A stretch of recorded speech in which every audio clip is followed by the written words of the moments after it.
We pick up the paper every day. There's something about higher ed. I'm going to argue today that most of that is anxiety that's being driven by what's happening in our public institutions in the United States. But we tend to be the poster child because of our sticker prices. People always say to me, why does college cost so much, right? And I would argue fundamentally, it really doesn't. But if you look, the vast majority, 60% of students in this country are paying less than $12,000 a year for their college education. Why is everyone yelling about higher ed all the time? Okay? And the answer is, it's because of the growth, I think, in costs. That growth being very much above inflation. Now, this graph shows you the real price, if we kept prices at 1981, 82, 30 years later, what the prices are today.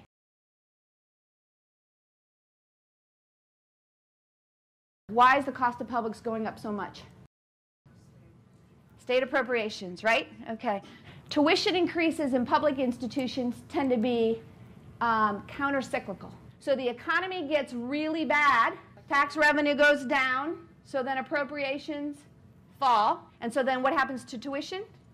It goes up, right? So the private institutions tend to be pro-cyclical. When family incomes are going up, tuition's going up.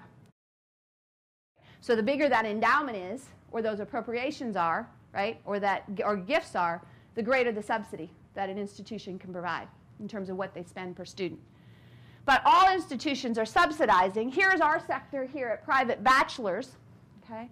Private doctoral is a very rich group of institutions, right? A lot of the Ivies, very high subsidies per student.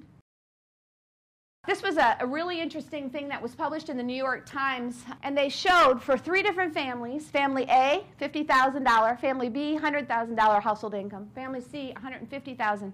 You will find that Colorado College is cheaper than the University of Illinois in-state resident, right, for family A, for family B, and only when you get to $150,000 and more does Colorado College become more expensive net.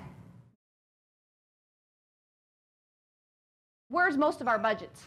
Those of you who've served on your budget committees. Salaries, right? 50% roughly plus of at our institutions is going to salaries. We are one of the highest percentages of highly educated workers of any industry at over 80%. So if you think about it, is it surprising if we have more highly educated workers than people who make widgets, right? Is it surprising that our cost is going up quicker than theirs? We have not had a productivity improvement in higher ed. Still, doing what we do is one faculty member who's extremely well educated and really talented with a small number of students is still the magic formula. And we haven't figured out a way to do the same thing we do for a lower price. We could add more students to your class, and does that make you more productive? Only if the quality is the same. And what would we argue? No. If we're going to have quality people enter the academy and do what we do, we've got to pay prices that are competitive.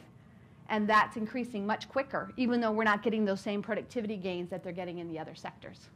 And here is the fundamental problem in our market. Okay? We are in an industry where we know what we are maximizing, kind of, right? But we really can't measure it very well. If you think about all of our inputs to quality, we could also write these down. Faculty, students, facilities, programs, staff, athletics, fitness centers, and food, and the quality of the dorms, right? But all those things are jumbled in there, right? And so making the decisions on where to put the next dollar to have the biggest impact is really difficult.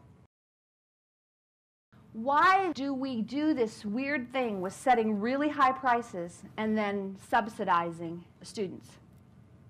Why not just drop the damn price? If you don't know about quality, right, you will associate what? Price and quality. Because you cannot measure quality well, people tend to associate price and quality together. When you sell apples, you don't care who buys your apples, right? But when you're bringing students in, you care about the students you bring in. Not only the individual students, right, but the mix of students. So because of that, we don't just give away what we give away to whoever wants to pay, right? We actually put a lot of effort into financial aid and admissions to try to craft that class because we believe the group of people we put together matters for that quality outcome. Well, this is the big reason more people want to go to college, and that is that the wage premium is just escalating like crazy. And the wage premium is just how much more you make if you go to college versus if you just have a high school diploma. 1 year in the wage premium pays for that 12,000 average that I showed you before, pays for 2 years of college. What happened? Why is it going crazy?